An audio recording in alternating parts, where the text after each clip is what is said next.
बच्चों, आपका स्वागत है मेरा YouTube channel maths with Amarja में। इस वीडियो में हम क्लास 8th का मिशन गणित का दिनांक 5 अगस्त 2023 का वर्कशीट लेकर के उपस्थित हुआ। हमारा टॉपिक है वर्गमूल भूमिका। अब वर्गमूल हम कब ज्ञात करेंगे, इसकी जानकारी इसमें दी गई है। देखिए, निम्न स्थितियों का अध्ययन कीजिए। एक वर्ग का क्षेत्रफल 64 वर्ग सेंटीमीटर है। यह वर्ग है। वर्ग का क्षेत्रफल आपको 64 वर्ग सेंटीमीटर दिया हुआ है। वर्ग की भुजा क्या होगी, इस तरह के प्रश्न आपसे पूछे जाते हैं। तो हम जानते हैं कि वर्ग का क्षेत्रफल का जो फॉर्मूला होता है, भुजा का वर्ग यानी भुजा गुने भुजा होता है। यदि हम भुजा की लंबाई को a मान लेते हैं तो क्या हो जाएगा, भुजा मतलब 64 बराबर a²। भुजा की लंबाई ज्ञात करने के लिए हमें एक ऐसी संख्या ज्ञात करना है जिसका वर्ग 64 है। इसी तरह दूसरा है, एक आयताकार आयत के विकर्ण की लंबाई। ये आयत है जिसकी लंबाई और चौड़ाई आपको दिया गया है। 8 सेंटीमीटर लंबा और 6 सेंटीमीटर चौड़ा है, जिसकी भुजाएं आपको दी गई है। तो क्या हम इसे हल करने के लिए, यानी विकर्ण जो होता है ये एक कोने से दूसरे कोने को मिलाया जाता है, तो विकर्ण की लंबाई हम कैसे प्राप्त करेंगे? तो उसके लिए ये समकोण त्रिभुज होगा। इसके समकोण के सामने वाली को हमने पिछले वर्कशीट में नाम दिया था, इसका होता है कर्ण। तो कर्ण का स्क्वायर बराबर में कर्ण का स्क्वायर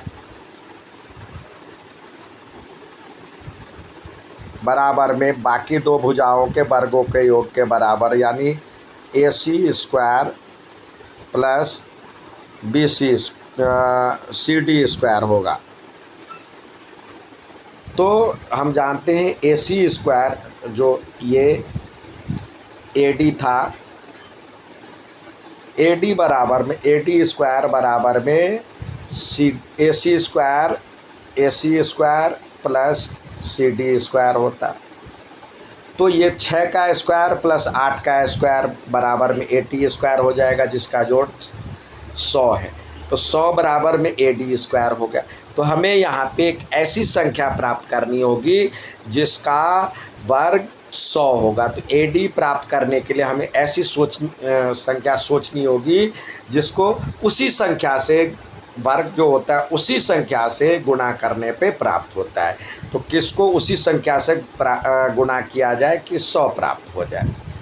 तो यहाँ AD बनाना का मान तभी निकल पाएगा। एक समकोण त्रिभुज में कर्ण और भुजा दिया गया हो, यही इसी का ही दूसरा।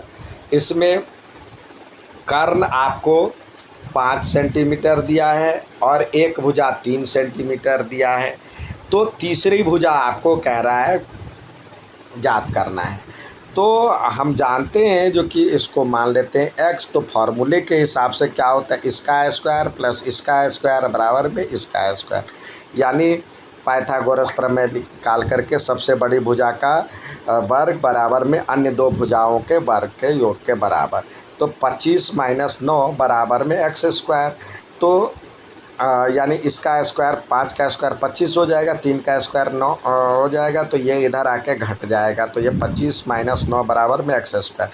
तो हमें एक ऐसी संख्या ज्ञात करनी होगी, x का मान वह होगा जिसका वर्ग 16 हो जाए, यानी उसी संख्या को गुणा करने पे 16 प्राप्त हो जाए। उपर्युक्त सभी स्थितियों में एक ऐसी संख्या की आवश्यकता है जिसका वर्ग ज्ञात हो। वह संख्या ज्ञात करना जिसका वर्ग हमें पता है वर्गमूल कहलाता है। अब जैसे एक स्क्वायर, एक का वर्ग 1 है, तो ये 1 जो है 1 का वर्गमूल है, यानी उल्टा चलेंगे, 1 का वर्गमूल है। इसी तरह 2 का वर्ग 4 होता है, तो 4 का वर्गमूल 2 होगा, 4 का वर्गमूल 2 होगा। 3 का स्क्वायर 9 है, तो 9 का वर्गमूल 3 होगा। तो इन सब परिस्थितियों में जैसे यहाँ पे आपको दिया हुआ है 64, तो हम जानते हैं जो कि 8 का वर्ग बराबर में 64 होता है।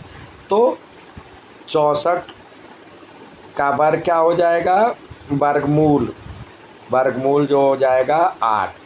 तो अतः वर्ग की भुजा जो होगी, वर्ग की भुजा की लंबाई, इस से वर्ग की भुजा की लंबाई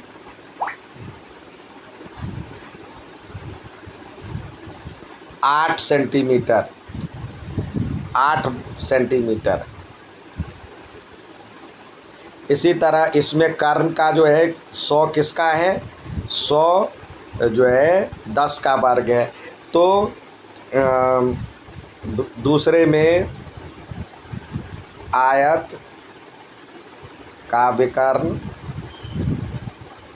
पहले 100 किसका स्क्वायर है, 10 का स्क्वायर 100 होता है। तो यानी 10 का वर्गमूल 100 हो गया, 100 का वर्गमूल 10 हो गया। तो एडी की लंबाई यानी विकर्ण की लंबाई जो हो जाएगी एडी बराबर में 10 सेंटीमीटर। यहाँ पे ये किसका स्क्वायर है, 4 का स्क्वायर है। तो यहाँ पे जो हो जाएगी स्थिति 3 में 16 बराबर 4 का स्क्वायर, इसलिए तीसरी भुजा की लंबाई 4 सेंटीमीटर है। उम्मीद है समझ में आएगा। अच्छा लगे तो लाइक, सब्सक्राइब और शेयर ज़रूर करें। धन्यवाद।